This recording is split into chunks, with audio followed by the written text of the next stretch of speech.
नमस्कार, jobs eternal में आपका स्वागत है। सरकारी शिक्षक की नौकरी के लिए सीटेट की परीक्षा पास करना अत्यंत आवश्यक है। यह हर साल आयोजित की जाती है। इस परीक्षा को पास करने के बाद छात्र विभिन्न सरकारी स्कूलों जैसे नवोदय विद्यालय, केंद्रीय विद्यालय व अन्य स्कूलों में पढ़ाने के लिए योग्य हो जाते हैं। इस परीक्षा का परिणाम रिजल्ट घोषित होने के अगले 7 वर्षों तक वैध रहता है। इसमें 2 परीक्षा होती है, पेपर 1 व पेपर 2।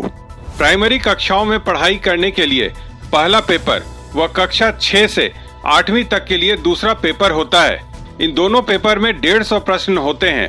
यह आप पर निर्भर करता है कि आप एक पेपर देते हैं या दोनों पेपर। लेकिन दोनों पेपरों में अनिवार्य 30 प्रश्न बाल विकास व शिक्षा शास्त्र से पूछे जाते हैं, यानी कि 20% प्रश्न इसी भाग से आते हैं। इसलिए आपको सीटेट की तैयारी हेतु इस भाग पर जरूर ध्यान देना चाहिए। यह भाग बाल शिक्षा आधारित होता है, जैसे कि बच्चों पर कैसे ध्यान दें, बच्चे कैसे सोचते हैं, उनकी तैयारी कैसे कराएं आदि। इसमें अभ्यर्थियों को सबसे ज्यादा मुश्किल बच्चों के मनोविज्ञान से जुड़े प्रश्नों को समझने में होती है।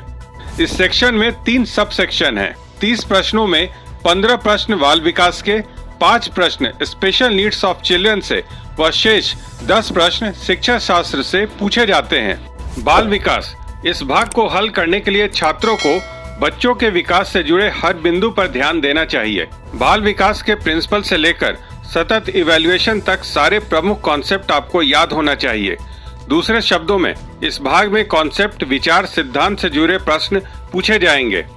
विशेष आवश्यकता वाले बच्चों को समझना, यह भाग टीचर के एक समावेशी क्लासरूम के निर्माण पर ध्यान देता है। आप सभी बच्चों को लेकर एक साथ कैसे चलते हैं व विशेष आवश्यकता वाले छात्रों पर उसी क्लासरूम में कैसे ध्यान देते हैं, इस भाग को पास करने के लिए आपको इन प्रश्नों का अभ्यास करना चाहिए। शिक्षा शास्त्र, ये प्रश्न क्लासरूम के माहौल को ध्यान में रखकर बनाए जाते हैं। इसका उत्तर देने के लिए क्लासरूम की आवश्यकताओं को जरूर ध्यान में रखें। सीटेट परीक्षा पास करने के लिए कुछ खास टिप्स। चैप्टर वाइज सीटेट की तैयारी के लिए ऑनलाइन क्लास अथवा सीटेट की किताबें देखते रहिए। पिछले वर्ष के पेपर को हल करें, इससे आपको अपनी कमियों के बारे में पता चलेगा। रिपीट होने वाले प्रश्नों को नोट करते रहें। विषय से जुड़ी सिद्धांतों को अच्छे से तैयार करें। ज्यादा से ज्यादा मॉक टेस्ट हल करने का प्रयत्न करें। इस परीक्षा में कोई नकारात्मक मार्किंग नहीं होती है, इसलिए सारे प्रश्नों को हल करें। इन तरीकों का इस्तेमाल करके आप अपनी तैयारी कर सकते हैं। तैयारी के लिए किसी भी सब सेक्शन को नजरअंदाज न करें।